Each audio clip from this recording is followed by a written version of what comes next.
एक बार की बात है, एक राजमहल में दो रानियां, रानी जानकी देवी और रानी कावेरी देवी, यह दोनों रानियां राजा विक्रम सिंह की पत्नी हैं। राजा विक्रम सिंह अपनी दोनों रानियों को एक समान ही प्यार किया करते थे, लेकिन रानी जानकी देवी वह स्वभाव की बिल्कुल भी अच्छी नहीं थी। वह रानी कावेरी देवी से जलती थी। ऐसे ही नोक झोंक में समय बीत रहा था।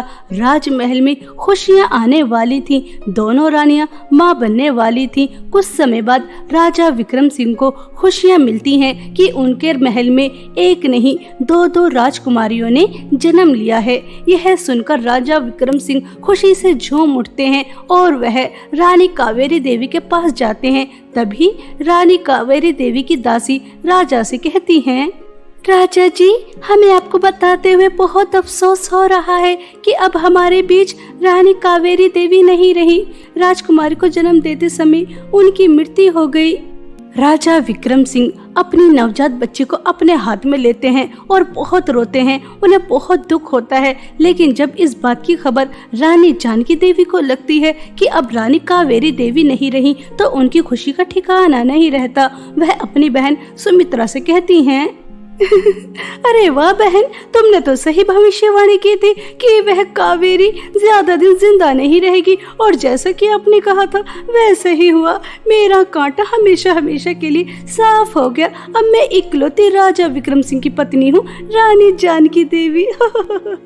जानकी, इतना ज्यादा खुश होने की जरूरत नहीं है। राजा विक्रम जी रो रहे थे, मैं उन्हें दिलासा देने गई। उन्होंने तो अपनी बेटी को देखा नहीं, लेकिन तभी मैंने देखा रानी कावेरी देवी की बेटी। मैं तुम्हें क्या बताऊं, वो कितनी ज्यादा सुंदर है, बिल्कुल परियों की तरह। रंग बिल्कुल सफेद, बाल सुनहरी, नीली नीली झील जैसी आंखें, सच में बहुत ज्यादा सुंदर है। मेरी ये भी भविष्यवाणी गलत साबित नहीं होगी। उसकी सुंदरता पूरे राज्य में धूम मचा देगी, धूम। अरे राजा जी आइए। अच्छा, अब मुझे आज्ञा दीजिए। राजा जी, कावेरी बहन के बारे में सुना, बहुत दुख हुआ। लाइए, हमारी दूसरी राजकुमारी को हमें दे दीजिए, और आप इस बात की चिंता मत कीजिए। जैसे मेरी बेटी, वैसे ही कावेरी बहन की बेटी भी मेरी बेटी है। मैं दोनों में कभी कोई फर्क नहीं करूंगी। रानी जानकी देवी, हमें आपसे यही उम्मीद थी। अब मुझे जाना होगा। मुझे राजा भानु प्रताप सिंह से मिलना है। थोड़ा समय लग जाएगा। ऐसा कहकर राजा विक्रम सिंह दूसरे राज्य चले जाते हैं राजा भानु प्रताप सिंह से मिलने। जब जानकी देवी की नजर कावेरी की बेटी के ऊपर जाती है, तो उसकी आंखें खुली की खुली रह जाती हैं। वह अपनी बेटी का नाम नैना और कावेरी की बेटी का नाम सुनैना रखती है। तभी वह अपनी बहन को बुलाती है और उससे कहती है, तुमने बिल्कुल ठीक कहा था, ये तो सच में परियों की तरह सुंदर है। मेरी बेटी तो इसके सामने कुछ नहीं। जब तक वो कावेरी जिंदा थी तब तक उसने राज किया, अब वह मर गई तो उसकी बेटी राज करेगी? नहीं, ऐसा तो हो नहीं सकता। क्या तुम कुछ कर सकती हो? हाँ, बिल्कुल। अभी तक रानी कावेरी देवी की बेटी को किसी ने नहीं देखा। अगर तुम कहो तो एक जादूगरनी की सहायता लेकर इसे बदसूरत बना सकते हैं। रानी जानकी देवी तुरंत तैयार हो जाती हैं। जादूगरनी से जादू टोना करवाकर वह बेचारी सुनैना नवजात बच्ची को, जिसने अभी कुछ नहीं देखा, उसके साथ जानकी देवी और उसकी बहन इतना बुरा कर रही थी। वह जादूगरनी सुनैना को पूरी तरह से हमेशा हमेशा के लिए गंजी कर देती है और उसका रंग बिल्कुल काला, जिसे देखकर रानी जानकी देवी बहुत खुश होती है। अब आया ना मजा, कितनी ज्यादा बदसूरत होगी। अब तो बस मेरी बेटी के ही चर्चे होंगे, इस गंजी काली कलूटी के नहीं। इसे तो कोई राजकुमारी भी नहीं समझेगा।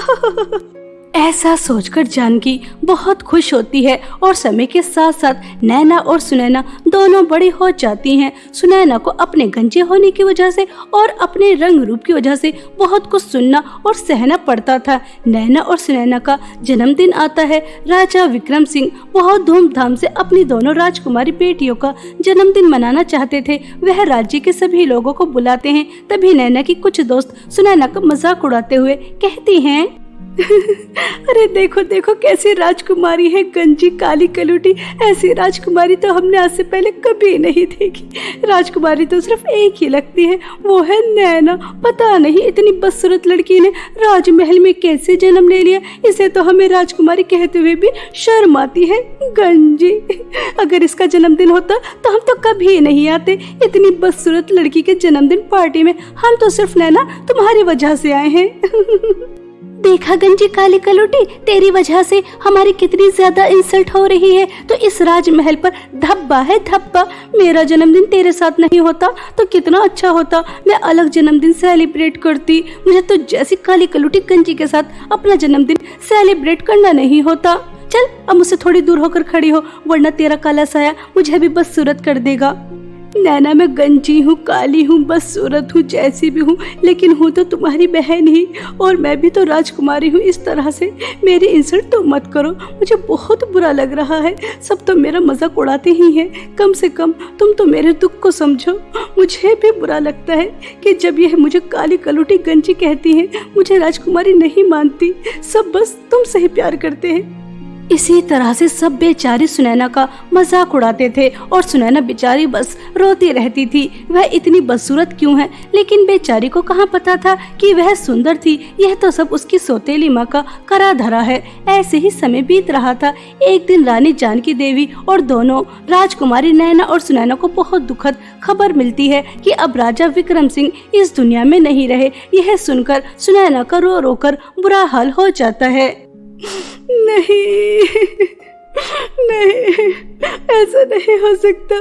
पिताजी मुझे इस तरह से अकेले छोड़ के नहीं जा सकते। कह दो कि ये झूठ है। वो इस तरह से हमें अकेले छोड़कर कैसे जा सकते हैं। अब मैं पिताजी के बिना कैसे रहूंगी। माँ के बिना तो मैंने रहना सीख लिया था, लेकिन अब पिताजी के बिना वो भी मुझे अकेले छोड़ के माँ के पास चले गए। माँ तो पहले ही छोड़ के चली गई। मनहूस करमजली, अब ये रोना धोना बंद कर। जब देखो मुझे उनके सामने तेरी गुलामी करनी पड़ती थी, तो जैसी गंजी काली बदसूरत की अब मुझे सुकून की सांसें आएंगी। और अगर तेरा रोना धोना खत्म हो गया हो तो चल अपने सुंदर वस्त्र उतार, गहने उतार और दासी के कपड़े पहन। अब मैं सभी नौकरों की छुट्टी कर दूंगी, क्योंकि तू मुफ्त में हमारे लिए काम करेगी। अब तो राजकुमारी नहीं है, समझ में आ रही है। ऐसा कहकर जानकी बेचारी सुनैना के ऊपर बहुत ज्यादा जुल्म और अत्याचार करती। उससे पूरे राजमहल की सफाई करवाती, बर्तन साफ करवाती, कपड़े धुलवाती और उसे बाहर एक टूटे फूटे स्टोर रूम में रहने के लिए जगह देती और पहनने के लिए भी फटे पुराने कपड़े और खाने के लिए भी रूखा सूखा खाना, जिस वजह से वह बहुत ज्यादा कमजोर हो जाती है। ऐसे ही एक दिन नैना सुनैना से कहती है, सुन गंजी काली कलूटी बदसूरत, जल्दी इधर आ और मेरे लिए सुनहरी बगीचे से ताजी ताजी फूल लेकर आ। जब देखो 24 घंटे कामचोर काम करने से बसती रहती है। बेचारी सुनैना सुबह से घर के काम कर रही थी और उसके बाद नैना के लिए सुनहरी बगीचे से फूल लेने के लिए निकल जाती है। तभी उसे रास्ते में एक जख्मी चिड़िया मिलती है जो पूरी तरह से जख्मी थी। सुनैना उस जख्मी चिड़िया की मदद करती है और जैसे ही वह ठीक हो जाती है तो वह एक सुंदर परी के रूप में आ जाती है और वह सुनैना से कहती है, मैं रानी परी हूँ। एक जादूगरनी ने मुझे चिड़िया बना दिया। वो मेरी शक्तियाँ लेना चाहती थी, लेकिन समय रहते उसके चंगुल से भागकर मैं यहाँ आ गई और जख्मी हो गई। अगर तुम मेरी मदद न करती तो मैं मर जाती, और अगर मैं मर जाती तो मेरी सारी शक्तियाँ उस जादूगरनी के पास चली जाती। इसलिए तुमने मेरी मदद की है, मैं भी तुम्हारी मदद करना चाहती हूँ। मैं तुम्हें एक वरदान देना चाहती हूँ, बताओ तुम क्या चाहती हो। रानी परी जी, सब मेरे रंग रूप का, मेरे गंजे होने का बहुत मजाक उड़ाते हैं। टकली टकली काली कलूटी, पता नहीं मुझे किस किस नाम से पुकारते हैं। कोई मुझसे दोस्ती भी नहीं करता और मेरी सौतेली माँ और सौतेली बहन भी मुझे मेरे रंग रूप की वजह से बहुत परेशान करती हैं। कहने के लिए मैं एक राजकुमारी हूँ, लेकिन मेरे साथ नौकरों से भी ज्यादा बुरा बर्ताव करती है। ठीक है सुनैना, मैं तुम्हें सोने के बाल देती हूँ, जिसकी वजह से तुम बहुत ज्यादा सुंदर हो जाओगी और जादुई सोने के बाल तुम्हारी सुंदरता में 4 चांद लगाएंगे। लेकिन सुनैना, मैं तुम्हें एक सच्चाई बताना चाहती हूँ। तुम हमेशा की ऐसी नहीं थी। तुम्हारी सौतेली माँ ने बचपन में एक जादूगरनी से जादू टोना कराकर तुम्हारे साथ ऐसा किया। तुम्हें इसका बदला लेना चाहिए। इसके लिए मैं तुम्हें जादुई चांदी के बाल देती हूँ। रानी परी सुनैना को जादुई सोने के बाल दे देती हैं, जिसकी वजह से वह बहुत ही ज्यादा सुंदर हो जाती है। अपनी सौतेली माँ की सच्चाई जानकर उसे बहुत दुख होता है और वह रानी परी के जादुई चांदी के बाल लेकर महल वापस आ जाती है। सुनैना को इतना ज्यादा सुंदर देखकर दोनों माँ बेटी की आंखें खुली की खुली रह जाती हैं। तभी सुनैना अपनी सौतेली माँ और बहन से कहती है, माँ और नैना, आपको पता है मुझे एक रानी परी मिली थी जिन्होंने मुझे जादुई सोने और चांदी के बाल दिए। सोने के बाल लगाकर मैं इतनी ज्यादा सुंदर हो गई और चांदी के बाल अगर तुम लगा लोगी नैना तो तुम दुनिया की सबसे ज्यादा सुंदर लड़की बन जाओगी। मुझसे रानी परी ने ऐसे ही कहा था।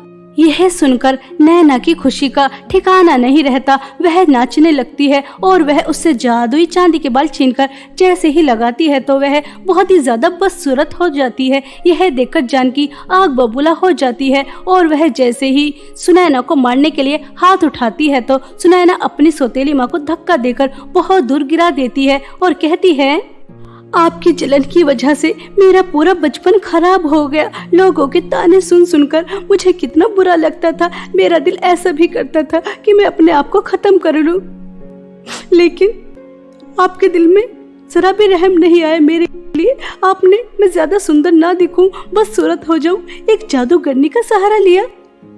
मैं तुम्हें नहीं छोड़ूंगी। तुम्हारी सजा ये नहीं है, तुम्हारी बेटी इसी तरह से बदसूरत रहेगी और तुम्हें काल कोठरी की सजा होगी।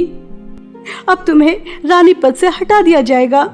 ऐसा कहकर सुनैना अगले दिन राज्य के सभी लोगों को राजमहल में बुलाती है और अपनी सौतेली माँ की सारी सच्चाई सबको बताती है। तो राज्य के सभी लोग भी जानकी को काल कोठरी की सजा सुनाने के लिए कहते हैं और जानकी को काल कोठरी की सजा हो जाती है और नैना इसी तरह हमेशा हमेशा के लिए बदसूरत हो जाती है। इसी तरह दोनों माँ बेटी को उनके किए की सजा मिल जाती है और सुनैना राजकुमारी बनकर एक हंसी खुशी जीवन बिताती है।